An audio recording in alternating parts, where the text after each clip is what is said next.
نے فرمایا کہ کیا مزارات اولیاء پر جا کر بوسہ دینا یہ شرعن جائز ہے یا نہیں؟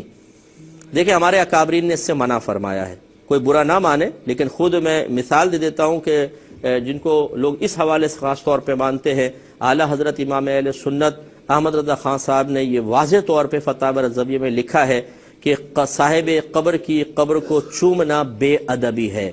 اس لیے ہونا یہ چاہیے کہ آپ پیر کی طرف سے آئیں، سر کی طرف سے نہ آئیں، اور ان کے سینے کے سامنے اس طرح کھڑے ہوں کہ آپ کی پشت کعبۃ اللہ کی طرف ہو، اور 4 قدم کے فاصلے پر کھڑے ہوں۔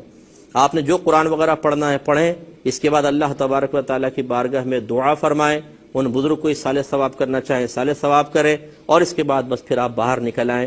یہ ہے باادب حاضری کا طریقہ۔ قبر کو چومنا اور اس پہ لوٹیاں لگانا یہ شرعن ناجائز ہے، اس کو منع کیا ہمارے بزرگان دین نے۔ یہ میں ہی نہیں کہہ رہا ہوں بلکہ ہمارے اکابرین نے اس سے منع کیا ہے۔ ہم وہاں پر جا کر ایسی حرکات کرتے ہیں، عوام ہی کرتی ہے خیر، کہ ایسی حرکتیں کرتے ہیں کہ اس سے ہمارے بزرگان دین بھی بدنام ہوتے ہیں۔ بعض اوقات لوگ کہتے ہیں یہ صاحب مزار بھی ایسے ہی کرتے ہوں گے جیسے یہ لوگ کر رہے ہیں، تو ایسی حرکتیں وہاں پر نہیں کرنی چاہیے۔ لیکن انہوں نے کہا کہ مزارات پر منت ماننا کہ میں چادر چڑھاؤں گا، کیا یہ صحیح ہے؟ اس کا جواب میں اگلے پروگرام میں انشاءاللہ دوں گا، تاکہ تھوڑا سا